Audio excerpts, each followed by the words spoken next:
presenta al doctor Ricardo Paso. Él es presidente del Colegio de Abogados de Trenquelauquen y además es un abogado con una trayectoria muy dilatada.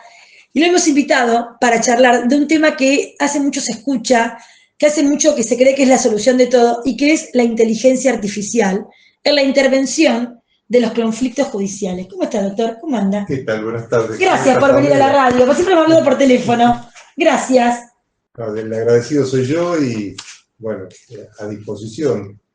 Los pocos conocimientos que uno puede llegar a tener sobre inteligencia artificial, vamos a tratar de exponerlos a lo largo de esta charla. ¿La gente se lo cree a esto?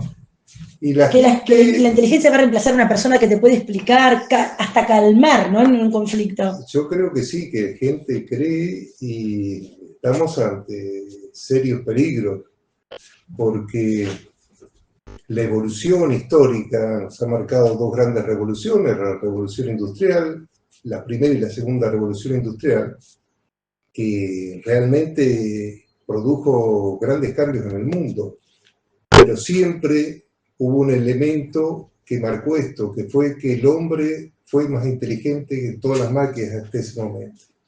Y hoy eso está en duda. ¿Quién es más inteligente, el hombre o la inteligencia artificial? Se está creando un microclima muy diferente y una lucha muy despareja, porque el hombre necesita descansar, necesita alimentarse, necesita un montón de cosas que las máquinas no, y es así que las máquinas funcionan las 24 horas del día, los 7 días de la semana. Pero tienen en una situación, la máquina tiene la respuesta, nadie tenemos la respuesta correcta para todo, ¿no? Ni ustedes tampoco, pero digamos, sí, la iniciativa de decir, bueno, mira, vamos por este lado, pongamos un accidente, ¿no? Una situación, un accidente, una situación grave, cada uno cuando le pasa algo le parece que es lo más grave del mundo. Un divorcio, que son a veces muy conflictivos. ¿La máquina tiene la certeza para decirte por dónde vas? Si no la tiene, la simula, que es uno de los problemas graves que estamos afrontando hoy. Hoy la inteligencia artificial sí tiene inteligencia, esa inteligencia le permite resolver muchos problemas que puedan resolverse con algoritmos, pero no ocurre lo mismo con la conciencia. O sea, mientras que el hombre no descubra qué es la conciencia y cómo poder trasladar la conciencia a la máquina, eso no va a ocurrir. Y la mayoría de los conflictos los resuelve a través del sentimiento, de la conciencia y no solamente de los algoritmos. Entonces, el problema más grave que me parece a mí tenemos hoy enfrente, sobre todo para el derecho, para la justicia, es que si el algoritmo va a reemplazar la conciencia, nos va a llevar a crear algo totalmente plano. Es como en la época de la antigüedad. En la época de la antigüedad, el hombre dejaba la justicia al Dios. Y era el Dios el que determinaba y se mantenía siempre la misma justicia, el mismo tipo de justicia. Hoy el peligro es que el hombre deje en la inteligencia artificial crear un nuevo Dios, y ese nuevo Dios va a dar las respuestas de acuerdo a toda la información que el hombre le dio antes. Entonces vamos a estar ante una justicia estática, algo que no cambia. Y como podemos ver en la historia reciente, actual argentina, los cambios han sido importantísimos, sobre todo a partir de 1983. El divorcio vincular, una cosa inexistente. Claro. Las parejas de un mismo sexo, las relaciones familiares, ha cambiado un montón de cosas que hacen a sentimientos, que hacen a la conciencia, que de otra manera no hubieran podido ocurrir. ¿Y la gente plantea esto? La gente no. Por ejemplo, en el estudio, ¿alguien te lo ha planteado? Yo no lo he visto, a pesar de que participo del Colegio de Abogados de la provincia, claro, que son los distintos colegios de abogados, vienen a ser una confederación de colegios de abogados. Es un tema que se ha mantenido oculto y fui yo quien planteé que estábamos ante la necesidad de empezar a encarar esto, porque si no el futuro se nos puede complicar, no solo a nosotros como profesionales, sino al justiciable, porque muchas veces el justiciable consulta la inteligencia artificial sin saber cómo hay que consultarla y en qué términos.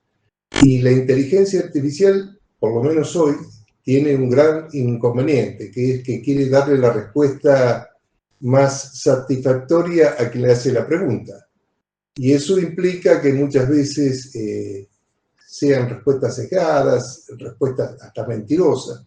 Respuestas a todos iguales. Uno pregunta por un tema, por ejemplo, yo choco, me voy a poner como ejemplo para no, yo choco, ¿no? Y le rompo el auto a un vecino. La culpa es mía y estoy alcoholizada. A todos los que choquemos alcoholizados nos responde lo mismo. Exacto. O sea, y hay que ver en qué contexto es todo, ¿no? Exacto. Hay que ver en qué contexto. Y hay que ver también, y cuando es muy dudosa, capaz que la inteligencia artificial le da la razón a las dos partes. Y nunca hay razón para las dos partes. Y nunca hay razón para las dos partes. Una de las dos tiene que ser responsable o de lo que ocurrió. Que la otra. Exacto. Cuando vos planteaste esto de ponerlo en marcha, de empezar a hablar del tema, es para también alertar y cuidar el trabajo de ustedes. Porque van a ser reemplazados por un robot y ningún hecho es igual que el otro, lo que siempre decimos. Es para defender nuestra profesión, que sabemos que hoy por hoy, con los avances tecnológicos, con el avance de la inteligencia artificial, sabemos que hay muchas incumbencias que van a desaparecer.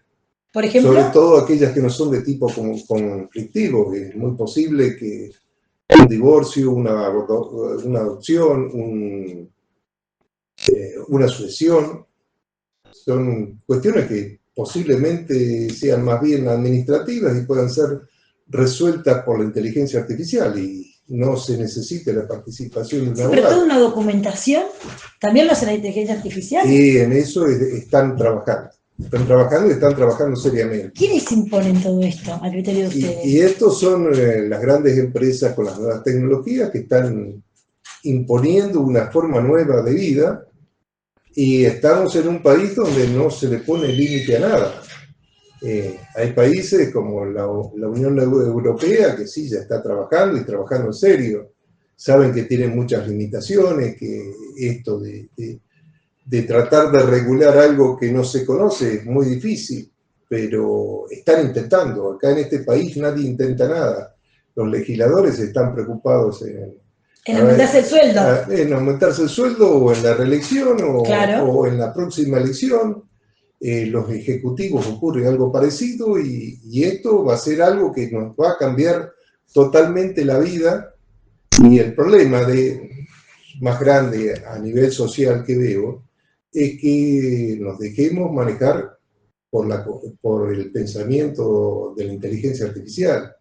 Entonces la gente cada vez va a pensar menos, cada vez va a hacerse menos preguntas y eso va a terminar en humanos dóciles, en humanos que no van a saber resolver nada. ¿Qué me pongo para una fiesta? La inteligencia artificial para el vestido negro. Exacto. Y esos humanos van a creer que con el dominio de la máquina dominan todo y en definitiva no dominan nada porque es la máquina lo que le dice qué es lo que tienen que hacer.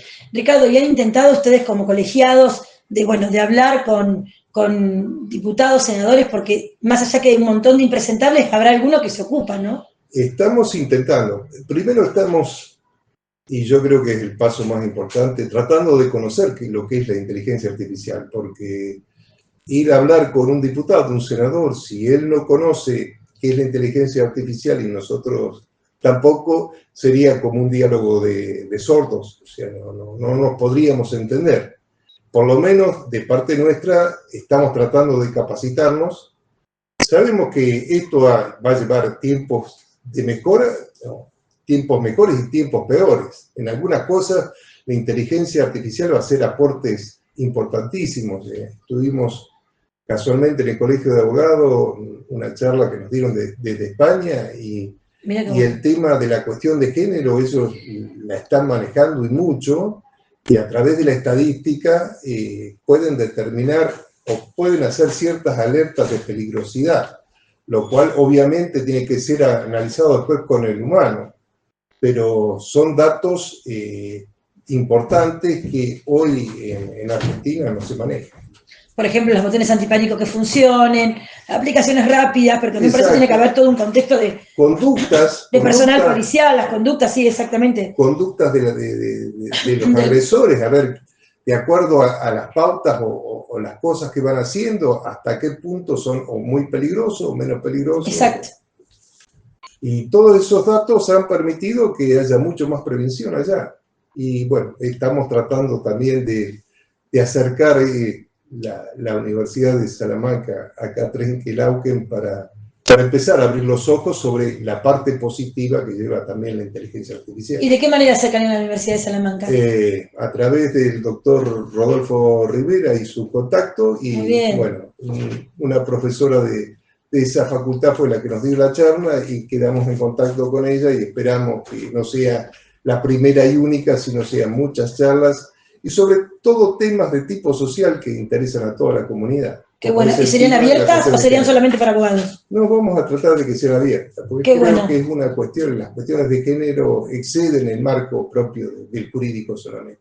Seguramente, ¿no? Que todos tenemos que tener como un poco involucrados para saber cómo actuar, ¿no? Exacto. Ante la situación. Pregunto, esto de capacitarse, de aprender, para ir a hablar con legisladores, que vos decís que es para que promuevan una ley, ¿o no? Obviamente, una ley, en Europa tienen su ley, si bien hoy puede uno decir esa ley está muy limitada, no, se puede superar, toda ley obviamente puede ser superada, son pautas que se van dando y con la revisión después se dan cuenta que pueden mejorarse y se mejoran. Pero lo que sí es primero prender la alarma.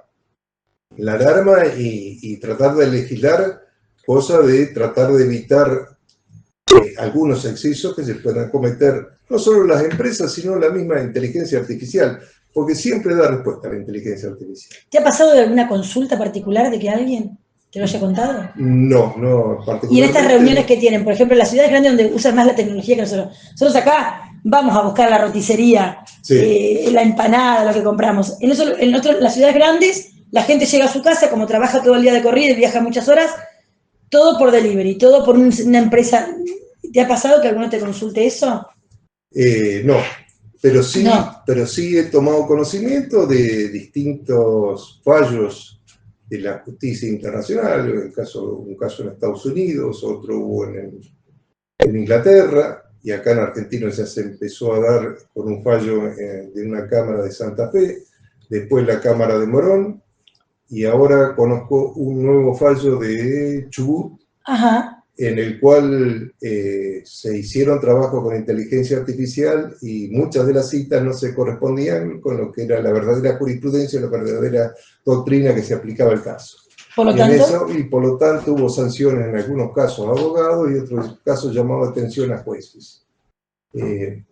También, y esto conocimiento, bueno, no está resuelta la cuestión, con un juzgado de familia de Olavarría, en el cual el juez ha utilizado la inteligencia artificial y no chequeó toda la doctrina y jurisprudencia a la que hacía referencia.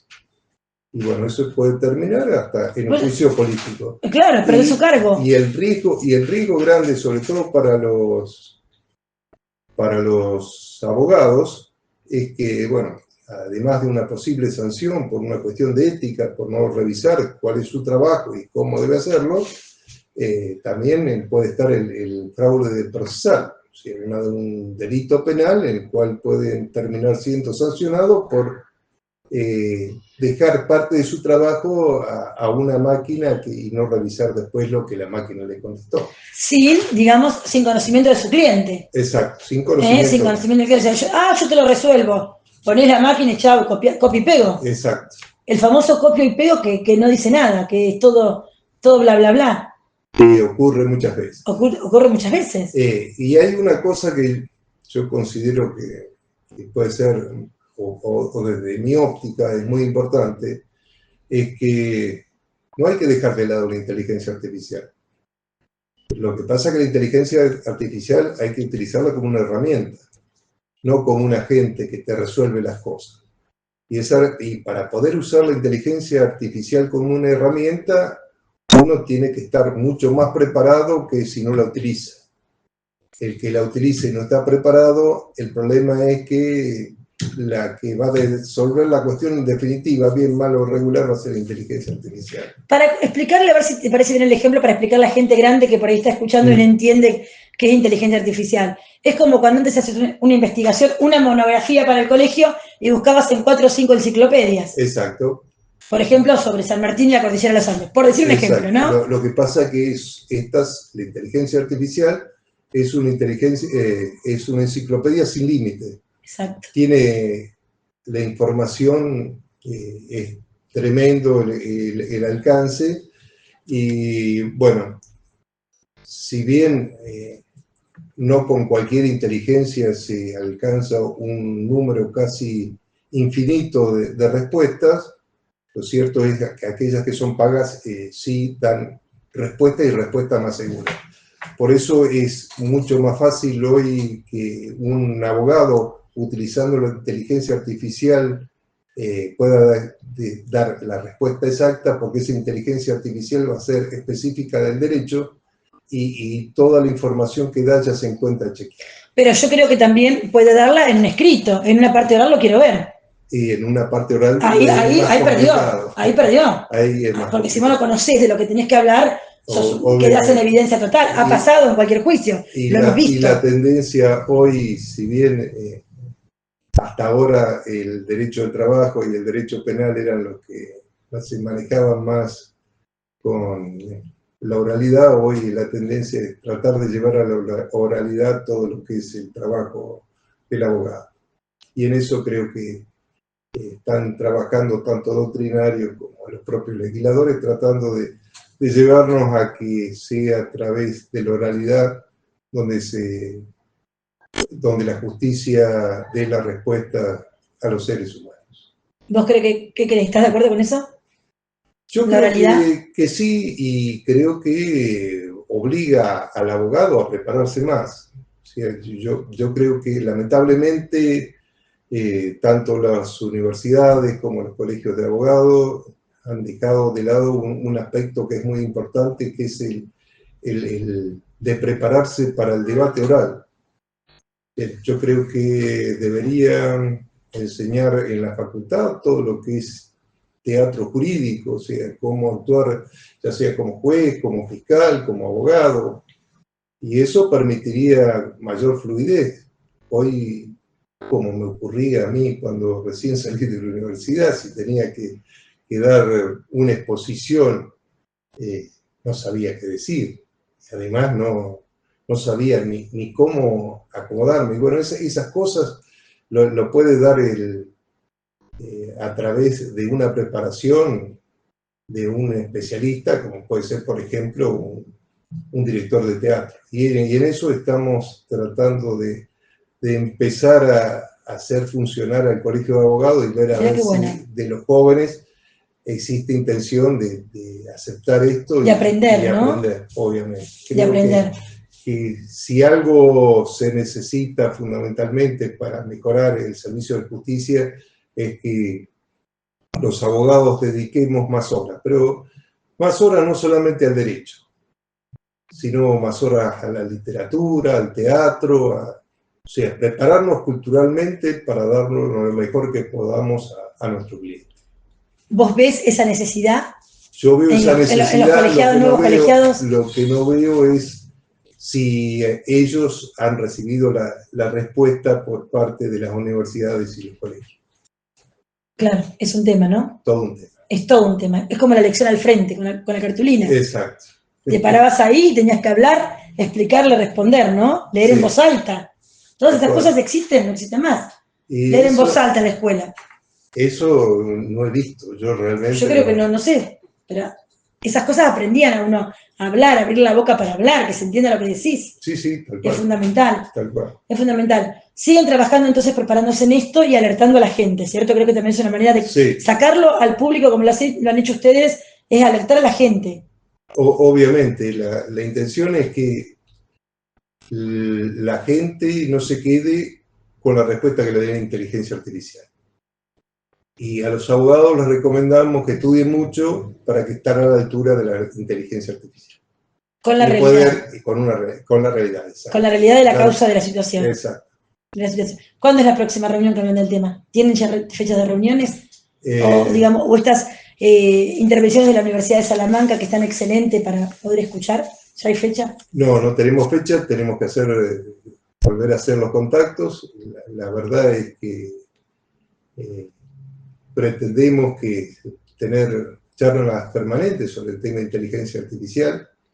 Estamos tratando de hacer un contacto con el doctor Chumpita, que pertenece a la Corte, no es miembro de la Corte, pero sí es un auxiliar de la Corte de Justicia de la provincia y que tiene mucho conocimiento sobre inteligencia artificial, y vamos a ver si lo podemos traer a Trenquelauquen para que dé una charla sobre el tema. Qué bueno. Cuando hablas de abogados que también son funcionarios judiciales, ¿no? ¿Hablas en general de todos? ¿O hablas de los abogados colegiados? Lo ideal es que todos tomemos conocimiento de eso. Y hay trabajos que lo hacemos conjuntos con el Colegio de Magistrados, y bueno, en este caso le estamos pidiendo auxilio a los colegios de magistrados, que son ellos los que tienen el contacto con el doctor Chumpita. ¿Y qué reacción ha tenido el Colegio de Magistrados de Trenquelauquen? No, siempre colaborativo, o sea, siempre estamos tratando de trabajar en conjunto, para ver qué es lo mejor que podemos brindarle a la sociedad. Ricardo, te agradezco mucho que hayas venido a hablar de este tema. No, el agradecido soy yo creo que es un tema que hay que imponerlo en la sociedad, es un tema que la sociedad tiene que discutir y exigirle a las autoridades legislativas, nacionales, provinciales y ejecutivas, nacionales y provinciales, que traten el tema, porque es un tema muy, muy profundo y necesariamente tenemos que empezar a legislar. Yo recuerdo que no hace mucho, no sé si fue el año pasado o el anterior, hubo un problema terrible en Córdoba. Una madre sustituta tuvo familia, venía la madre de Francia, no llegó a Argentina, y la chica nacida, la madre no quiso la sustituta no quiso hacerse cargo, y como no había legislación, o sea, los legisladores no se tomaron el trabajo de ver cómo resolvían esa cuestión, la chica quedó sin pariente. Sin mamá. Sin mamá y sin papá. O sea, la sustituta solamente la gestó. Exacto, solamente la gestó. Y bueno, después la cuestión obviamente se resuelve porque van a la justicia agarra los principios generales del derecho, pero durante un tiempo grande la chica no sabe a quién pertenece. No tiene apellido, no le pueden dar nada porque... Va a una institución que la va a cobijar, pero nada más que eso, como un nene. Exacto. Es terrible esas cosas habría que solucionarlas, y esas cosas se solucionan legislando, regulando todas esas situaciones. En vez de pelearse por los cargos, ¿no? Exacto. En vez de pelearse por los cargos, como se pelea, se dicen barbaridades, se pegan. Exacto. Es un circo asqueroso, eso, ¿no? Y muchos de estos peleadores, pegadores, que están ahí todos en la boca de la tormenta, son abogados, o sea, pocos se acuerdan de su profesión. Sí, eso es lo porque hay muchos que son abogados, porque, claro. No sé, la legislatura debe tener un 40%, un 40% casi seguro de abogados. Por eso, y estudiaron, a lo mejor lo ejercieron porque curraron toda la vida con la política, pero bueno, son abogados, tienen su título, sí, por favor. Y han estudiado la carrera. Y las leyes las básicas nunca cambiaron, las cosas básicas nunca cambiaron. Ricardo, cuando quieras, y nos encantaría escuchar, porque ojalá venga el doctor Chumpita para poder hablar con él, es un tema para poner en la cuestión, y también tiene que ver, me lo imagino, en las investigaciones engorrosas, investigaciones penales engorrosas, si la inteligencia artificial tiene lugar o no. Sí, tiene, y bueno, el fallo ese de Chubut, que aquí hice referencia, era de la justicia penal. Por eso, hay que ver, por eso, qué cuidado hay que tener con eso. Yo todavía no lo he leído bien, por eso no quiero hacer ningún comentario. No, está perfecto, pero nos encanta que nos digas, porque, ojo con esto, no nos guiemos por eso, sino investiguemos y busquemos la prueba como corresponde. Exacto. Caminando la calle. Gracias, Ricardo. No, el agradecido muchas gracias. soy yo. Ricardo Paso, presidente